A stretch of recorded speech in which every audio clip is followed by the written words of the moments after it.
Merci, Monsieur le Président, Monsieur le Ministre Président. Le régime iranien hausse le ton et la répression se fait de plus en plus forte, et notamment vis-à-vis des femmes.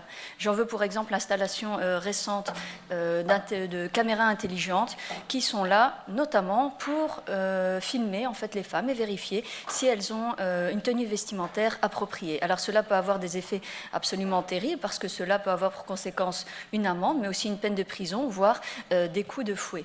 Alors malgré toute cette pression et cette répression, la défiance vis-à-vis du régime ne faiblit pas, et notamment depuis le décès de Mahsa Amini, à qui on avait reproché d'ailleurs d'avoir le port d'un vêtement qui était dit inapproprié. Donc il me semblait important ici de pouvoir rappeler notre soutien au respect des droits de l'homme au niveau international. Il m'était également impossible d'évoquer la situation en Iran sans parler de notre compatriote Olivier Van de Castel, qui aujourd'hui en fait entame son 412e jour de détention arbitraire en Iran dans des conditions absolument épouvantables. Alors on le sait, le Parlement a posé des actes, on a voté ici une résolution au Parlement, on a également remis le prix des droits de l'homme et de la démocratie au comité de soutien d'Olivier Van de Castel, et chaque passant qui est amené à passer devant le Parlement peut voir la bâche que nous avons apposée en marque de soutien.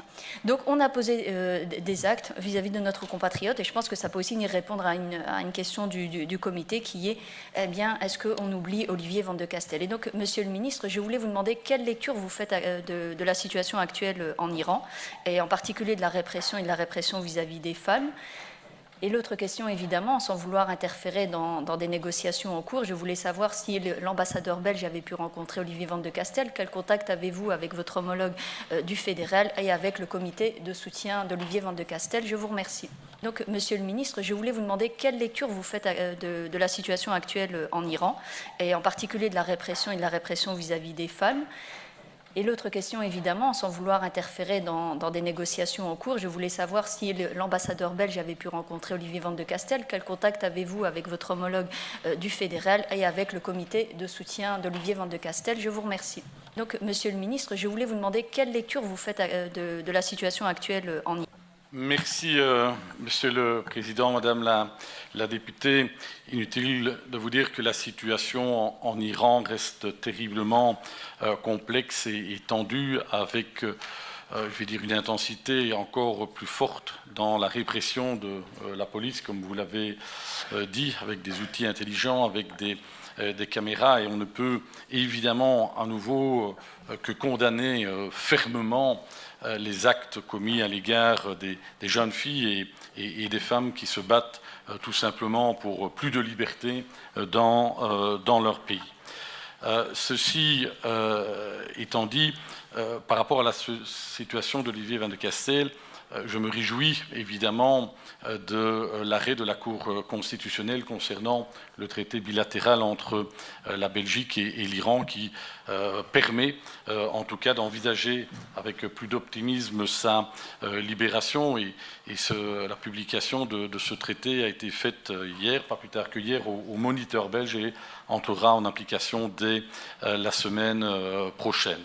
Et donc nous pouvons évidemment espérer que cette étape soit encore une étape supplémentaire dans la libération de notre compatriote.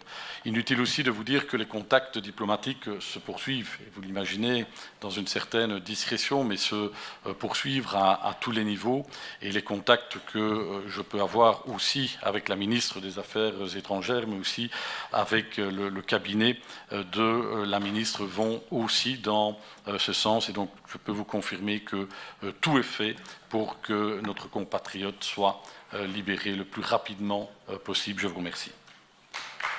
Madame Alouche, pour votre réplique.